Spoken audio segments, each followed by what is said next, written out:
Hello friends, welcome to smart అని Telugu. Friends, వీడియోలో అయితే మనం మరో జాబ్ నోటిఫికేషన్ అయితే తీసుకురావడం తేరిందండి. ఇక్కడైతే మీరు చూసుకుంటే ఐసీఎంఆర్ నుంచి రావడం తేరింది. ఐసీఎంఆర్లోనే విక్టర్ కంట్రోల్ రీసెర్చ్ సెంటర్ నుంచి రావడం తేరిందండి. గాయస్, ఇక్కడ వివిధ రకాల ఉద్యోగాలు అయితే ఉండడం తేరింది. మీరు ఆన్లైన్ ద్వారా అప్లై అనేది చేయాల్సి అయితే ఉంటుంది. గాయస్, ఇక్కడ మీరు వేకెన్సీ ఎన్ని ఉన్నాయి, కావాల్సిన క్వాలిఫికేషన్ ఏంటి, సెలక్షన్ ప్రాసెస్ ఎలా ఉంటుంది, మిగతాను కూడా క్లారిటీ అని చెప్తాను. అండ్ గైస్, ఇక్కడ మీరు అప్లై అనేది చూసుకుంటే ఆన్లైన్ ద్వారా ఉంటుంది కాబట్టి డిస్క్రిప్షన్లో లింక్ అయితే ఉంటుంది.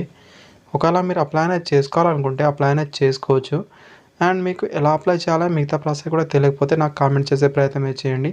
అండ్ వీడియోని వస్తే లైక్ అనేది చేసేయండి, అదిగా సబ్స్క్రైబ్ చేసుకోండి ఫ్రెండ్స్. ఈ వీడియోకైతే ఒక 50 లైక్స్ మాత్రమే ఎక్స్పెక్ట్ అనేది చేస్తున్నాను. దయచేసి లైక్స్ అనేది చేసేయండి.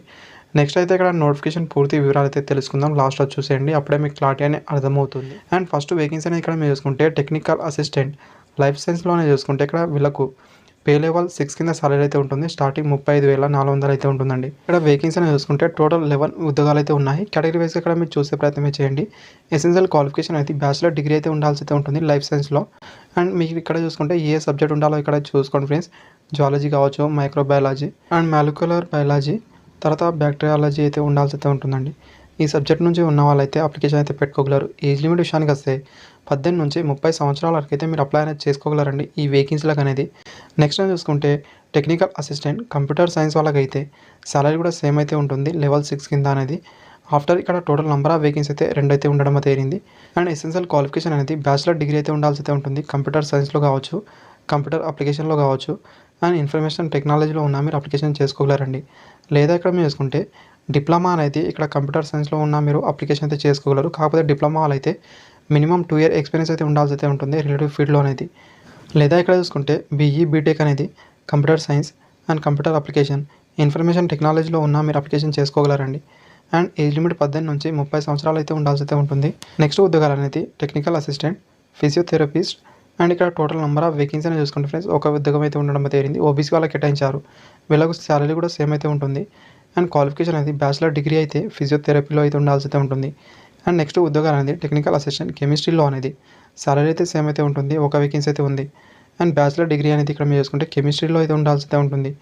ఏజ్ లిమిట్ కూడా సేమ్ అయితే ఉండాల్సి అయితే ఉంటుందండి, 18 నుంచి 30 సంవత్సరాల వరకు అయితే. అండ్ నెక్స్ట్ ఉద్యోగాలు టెక్నికల్ అసిస్టెంట్ సైకాలజీ లేదా సోషల్ వర్కర్ అనేది చూసుకుంటే టోటల్ అనేది ఒక ఉద్యోగం అయితే ఉన్నాయి. ఇక్కడ ఎస్సీ వాళ్ళకైతే కేటాయించారండి. సాలరీ ఏజ్ లిమిట్ సేమ్ అయితే ఉంటుంది. ఎసెన్షియల్ క్వాలిఫికేషన్ అనేది బ్యాచిలర్ డిగ్రీ అయితే సోషియాలజీ లేదా సోషల్ వర్కర్లో అయితే ఉండాల్సి అయితే ఉంటుంది. నెక్స్ట్ ఉద్యోగాలను చూసుకుంటే టెక్నికల్ అసిస్టెంట్ ఎలక్ట్రికల్ ఇంజనీరింగ్ వాళ్ళకైతే వీళ్ళకి ఇక్కడ మీరు అనేది చూసుకుంటే సాలరీ కూడా సేమ్ అయితే ఉంటుంది. అండ్ పోస్ట్ అనేది ఒకటైతే కేటాయించారు. అండ్ ఇక్కడ మీరు చూసుకుంటే డిప్లొమాలో అనేది ఎలక్ట్రికల్ ఇంజనీరింగ్ ఉన్న వాళ్ళైతే అప్లికేషన్ చేసుకోగలరండి. కాకపోతే డిప్లొమా చేసిన వాళ్ళైతే మినిమం 2 ఇయర్ ఎక్స్పీరియన్స్ అయితే ఉండాల్సి అయితే ఉంటుంది. లేదా ఇక్కడ మీరు అనేది బీఈ కావచ్చు, బీటెక్ అనేది ఎలక్ట్రికల్ ఇంజనీరింగ్లో చేసిన వాళ్ళైతే మీకు ఎక్స్పీరియన్స్ లేకపోయినా పర్లేదు, మీరు డైరెక్ట్గా అప్లికేషన్ అయితే చేసుకోగలరు. ఏజ్ లిమిట్ కూడా సేమ్ అయితే వర్తిస్తుంది, 18 నుంచి 30 సంవత్సరాల వాళ్ళకైతే. నెక్స్ట్ అనేది చూసుకుంటే టెక్నికల్ అసిస్టెంట్ సివిల్ ఇంజనీరింగ్ వాళ్ళకు కూడా ఇక్కడ మీరు చూసుకుంటే సాలరీ సేమ్ అయితే ఉంటుంది. ఒక వేకెన్సీ అయితే ఉందండి. అండ్ ఎసెన్షియల్ క్వాలిఫికేషన్ విషయానికి వస్తే డిప్లొమా అనేది సివిల్ ఇంజనీరింగ్లో ఉన్న తర్వాత 2 ఇయర్ ఎక్స్పీరియన్స్ అయితే ఉండాల్సి అయితే ఉంటుంది. అండ్ ఇక్కడ మీరు బీఈ కావచ్చు, బీటెక్ అనేది సివిల్ ఇంజనీరింగ్లో ఉన్న వాళ్ళైతే డైరెక్ట్గా మీరు అప్లై అనేది చేసుకోగలరు. ఏజ్ లిమిట్స్ ఏమైతే ఉండాల్సి అయితే ఉంటుంది. చూసుకుంటే టెక్నికల్ అసిస్టెంట్ బయో ఇన్ఫర్మేటిక్ అని చూసుకుంటే ఇక్కడ మీకు అనేది సాలరీ కూడా సేమ్ అయితే ఉంటుందండి. టోటల్ అనేది 2 ఉద్యోగాలు అయితే ఉన్నాయి. ఎసెన్షియల్ క్వాలిఫికేషన్ చూసుకుంటే బ్యాచిలర్ డిగ్రీ అయితే బయో ఇన్ఫర్మేటిక్లో అయితే ఉండాల్సి అయితే ఉంటుంది. వాళ్ళైతే ఇక్కడ అప్లికేషన్ చేసుకోగలరు. ఏజ్ లిమిట్ కూడా సేమ్ అయితే వర్తిస్తుంది. నెక్స్ట్ చూసుకుంటే టెక్నీషియన్ అండి, ఇది మెడికల్ ల్యాబొరేటరీ టెక్నీషియన్ వాళ్ళకైతే అంటే ఇక్కడ ఎంఎల్టీ వాళ్ళైతే అప్లికేషన్ చేసుకోగలరండి. వీళ్ళకి సాలరీ అనేది లెవెల్ 2 కింద అయితే ఉంటుంది. స్టార్టింగ్ 19,900 అయితే ఉంటుంది. దీంతోపాటు అన్ని రకాల అలవెన్స్ కూడా రావడం తీరుతుంది. టోటల్ నెంబర్ ఆఫ్ వేకెన్సీ అనేది 28 ఉద్యోగాలు అయితే ఉన్నాయి. కేటగిరీ వైజ్గా కూడా మీరు చూసే ప్రయత్నం చేయండి ఫ్రెండ్స్. ఈ నోటిఫికేషన్ అయితే మన టెలిగ్రామ్ గ్రూప్లో అయితే పెట్టడం తీరుతుంది, అక్కడ నుంచి అయితే మీరు తీసుకోవచ్చు. అండ్ క్వాలిఫికేషన్ చూసుకుంటే 12th అనేది మీరు సైన్స్ గ్రూప్ నుంచి అయితే పాస్ అయి ఉండాల్సి అయితే ఉంటుంది 55% మార్క్స్తోని. ఆఫ్టర్ అనేది అట్లీస్ట్ 1 ఇయర్ డిప్లొమా అయితే ఉండాల్సి అయితే ఉంటుందండి. ఎంఎల్టీలో అనేది చూసుకోండి ఫ్రెండ్స్, లేదా డిఎంఎల్టీలో ఉన్న మీరు అప్లికేషన్ చేసుకోగలరు. ఏజ్ లిమిట్ అనేది 18 నుంచి 28 సంవత్సరాల వరకు అయితే మీరు అప్లై అనేది చేసుకోగలరు. నెక్స్ట్ ఉద్యోగాలను చూసుకుంటే technician 1 refrigeration and air condition వాళ్ళకైతే లెవెల్ 2 కింద సాలరీ అయితే ఉంటుందండి. అండ్ ఒక ఉద్యోగం అయితే ఇవ్వడం తేరింది. ఇక్కడ ఎసెన్షియల్ క్వాలిఫికేషన్ విషయానికి వస్తే అనేది ఇక్కడ మీరు ఇంటర్ అనేది సైన్స్ గ్రూప్ నుంచి 55% మార్క్స్తో పాస్ అయి ఉండాల్సి అయితే ఉంటుంది. ఆఫ్టర్ డిప్లొమా అనేది రిఫ్రిజరేషన్ అండ్ ఎయిర్ కండిషన్లో అయితే ఉండాల్సి అయితే ఉంటుంది. లేదా ఐటీ ఉన్న మీరు అప్లికేషన్ చేసుకోగలరండి. ఏజ్ లిమిట్ కూడా సేమ్ అయితే ఉండాల్సి అయితే ఉంటుంది. అండ్ నెక్స్ట్ ఉదాహరణ చూసుకుంటే ఫ్రెండ్స్, ఇక్కడ మీరు అనేది టెక్నీషియన్ ప్లంబర్ వాళ్ళకైతే సాలరీ కూడా సేమ్ అయితే ఉంటుంది. అండ్ సాలరీ కూడా సేమ్ అయితే ఉంటుంది. ఒక వేకెన్సీ అయితే ఉందండి. వీళ్ళకి కూడా క్వాలిఫికేషన్ అనేది ఇంటర్ అయితే పాస్ అయి ఉండాల్సి అయితే ఉంటుంది సైన్స్ గ్రూప్ నుంచి. దీంతోపాటు 1 ఇయర్ డిప్లొమా అనేది ప్లంబింగ్ కోర్సులో అయితే ఉండాల్సి అయితే ఉంటుంది. మ్యాక్సిమం అనేది వాళ్ళు అడిగిన క్వాలిఫికేషన్ అయితే ఉండాల్సి అయితే ఉంటుంది. ఏజ్ లిమిట్ కూడా సేమ్ అయితే ఉండాల్సి అయితే ఉంటుంది. నెక్స్ట్ చూసుకుంటే ల్యాబొరేటరీ అటెండెంట్. ఇక్కడ లెవెల్ 1 కింద సాలరీ అయితే ఉంటుంది. స్టార్టింగ్ 18,000 అయితే ఉంటుంది. టోటల్ అనేది 19 ఉద్యోగాలు అయితే ఉన్నాయి. కేటగిరీ వైస్గా ఇక్కడ మీరు చూసుకోండి ఫ్రెండ్స్. క్వాలిఫికేషన్ అనేది 10th క్లాస్లో అనేది 50% మార్క్స్ అని మీరు పాస్ అయి ఉండాల్సి అయితే ఉంటుంది. ఆఫ్టర్ అనేది వర్క్ ఎక్స్పీరియన్స్ అయితే ఉండాల్సి అయితే ఉంటుందండి 1 ఇయర్ అనేది. అప్పుడు మాత్రం మీరు అప్లికేషన్ అయితే చేసుకోగలరు ల్యాబొరేటరీ అటెండెంట్లో అనేది. ఏజ్ లిమిట్ విషయానికి వస్తే 18 నుంచి 25 సంవత్సరాల వరకు అయితే మీరు అప్లై అనేది చేసుకోగలరు. అండ్ నెక్స్ట్ టైం చూసుకుంటే laboratory attendant, catering and hospitality assistant అనేది చూసుకుంటే సాలరీ కూడా పే లెవెల్ 1 కింద అయితే ఉంటుంది. ఒక వేకెన్సీ అయితే ఉంది. ఎసెన్షియల్ క్వాలిఫికేషన్ అనేది 10th క్లాస్లో 50% మార్క్స్ అని మీరు పాస్ అయి ఉండి ఆఫ్టర్ 1 ఇయర్ ఎక్స్పీరియన్స్ అయితే ఉండాల్సి అయితే ఉంటుంది. రిలేటివ్ ఫీల్డ్లో అనేది 1 ఇయర్ ఎక్స్పీరియన్స్ అయితే ఉండాల్సి అయితే ఉంటుంది.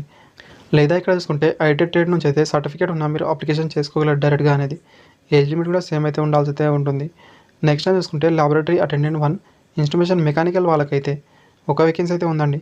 పే లెవెల్ ఇక్కడ 1 కింద సాలరీ అయితే ఉంటుంది. ఎసెన్షియల్ క్వాలిఫికేషన్ విషయానికి వస్తే అనేది ఇక్కడ మీరు చూసుకుంటే 10th అనేది 50% మార్క్స్ అని పాస్ అయి ఉండాల్సి అయితే ఉంటుంది. ఆఫ్టర్ 1 ఇయర్ ఎక్స్పీరియన్స్ అయితే ఉండాల్సి అయితే ఉంటుంది రిలేటివ్ ఫీల్డ్లో. లేదా ఇక్కడ చూసుకుంటే ఐటీ ట్రేడ్ అనేది రిలేటివ్ ట్రేడ్లో అయితే ఉంటే మీరు అప్లికేషన్ చేసుకోగలరు.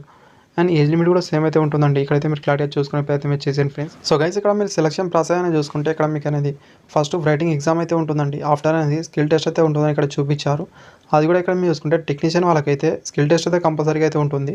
కాకపోతే ఇక్కడ చూసుకుంటే టీఏ ఫిజియోథెరపిస్ట్, తర్వాత టీఏ సిఎస్ వాళ్ళకైతే ఇక్కడ స్కిల్ టెస్ట్ అనేది ఉంటుంది. మిగతా వాళ్ళకి అనేది డైరెక్ట్గా రైటింగ్ ఎగ్జామ్ అయితే ఉంటుందండి. అండ్ ఇక్కడ స్కిల్ టెస్ట్ అనేది జస్ట్ క్వాలిఫై నేచర్లో మాత్రమే ఉంటుంది. స్కీమ్ ఆఫ్ ఎగ్జామ్ అనేది ఇక్కడ మీరు చూసుకుంటే టెక్నికల్ అసిస్టెంట్ వాళ్ళకైతే ఇక్కడ సిలబస్ అనేది చూసుకోండి. రిలేటివ్ సబ్జెక్ట్ నుంచి అయితే 60 క్వశ్చన్స్ అయితే ఉంటాయి. 60 మార్క్స్ అనేది కేటాయించారు. తర్వాత జనరల్ ఇంటెలిజెన్స్ నుంచి 10 క్వశ్చన్స్, తర్వాత ఇక్కడ చూసుకుంటే జనరల్ అవేర్నెస్ నుంచి 10, తర్వాత ఇక్కడ క్వాంటిట్యూడ్ ఆప్టిట్యూడ్ బేసిక్ అర్థమెటిక్ స్కిల్ నుంచి అయితే 10 questions, and English language basic knowledge నుంచి అయితే 10 అయితే ఉంటుంది. టోటల్ అనేది 90 మినిట్ టైం అయితే ఇస్తారు. ఇక్కడైతే ఇది మీరు క్లారిటీగా చూసుకోవచ్చు. తర్వాత టెక్నీషియన్ 1 వాళ్ళకైతే రిలేటివ్ సబ్జెక్ట్ నుంచి అయితే 60 క్వశ్చన్స్ అయితే ఉంటాయి. ఆఫ్టర్ అనేది జనరల్ ఇంటెలిజెన్స్ నుంచి 10 క్వశ్చన్స్, జనరల్ అవేర్నెస్ నుంచి 10 క్వశ్చన్స్, అండ్ క్వాంటిట్యూడ్ ఆప్టిట్యూడ్ నుంచి 10 క్వశ్చన్స్, అండ్ ఇంగ్లీష్ లాంగ్వేజ్ నుంచి 10 క్వశ్చన్స్ అయితే ఉంటాయి. నెక్స్ట్ చూసుకుంటే ల్యాబొరేటరీ అటెండెంట్ 1 వాళ్ళకైతే రిలేటివ్ సబ్జెక్ట్ నుంచి అయితే 20 క్వశ్చన్స్ అయితే ఉంటాయి. అండ్ జనరల్ ఇంటెలిజెన్స్ నుంచి 20, అండ్ జనరల్ అవేర్నెస్ నుంచి 20, అండ్ క్వాంటిట్యూడ్ ఆప్టిట్యూడ్ నుంచి 20 క్వశ్చన్స్, అండ్ ఇంగ్లీష్ లాంగ్వేజ్ నుంచి 20 క్వశ్చన్స్ అయితే ఉంటాయండి. కేటగిరీ వాళ్ళు జనరల్లో మీరు అప్లై అనేది చేసుకోవాలనుకుంటే మీకు ఎలాంటి ఏజ్ రిలాక్షన్ అయితే వర్తించదు. ఇవైతే ఇక్కడ మీరు చూసుకోండి ఫ్రెండ్స్. కాకపోతే మీరు మీ కేటగిరీలో వేకెన్సీ ఉంటే ఆ వీటికి మీరు అప్లై అనేది చేసుకుంటే మీకు అనేది ఏజ్ రిలాక్షన్ వర్తిస్తుంది. ఎస్సీ ఎస్టీ వాళ్ళకైతే 5 ఇయర్ వరకు, ఓబీసీ వాళ్ళకైతే 3 ఇయర్ వరకు ఏజ్ రిలాక్షన్ వర్తిస్తుందండి. అండ్ మిగతా క్యాండిడేట్ వాళ్ళు కూడా ఇక్కడ ఏజ్ రిలాక్షన్ అయితే వర్తిస్తుంది. అవైతే ఇక్కడ మీరు చూసుకునే ప్రయత్నం చేసేయండి ఫ్రెండ్స్ సింపుల్గా అనేది. అండ్ అప్లికేషన్ ఫీజు అనేది చూసుకుంటే ఫ్రెండ్స్ ఎస్సీ క్యాండిడేట్ వాళ్ళు, ఎస్టీ వాళ్ళకైతే, తర్వాత పీడబ్ల్యూడీ వాళ్ళు, ఎక్సర్వీస్ మ్యాన్ వాళ్ళకైతే ఎలాంటి ఫీజు అయితే ఉండదు. వీళ్ళనేది ఫ్రీగా అప్లై అనేది చేసుకోగలరు. మిగతా క్యాండిడేట్ వాళ్ళకైతే మీరు 300 ఫీజు అయితే ఉంటుంది. ఆ ఫీజు అయితే మీరు ఆన్లైన్ ద్వారా ఫీజు అనేది పే చేయాల్సి అయితే ఉంటుంది. మీరు అప్లికేషన్ చేసేటప్పుడు అయితే ఫీజు అనేది పే చేయాల్సి అయితే ఉంటుందండి.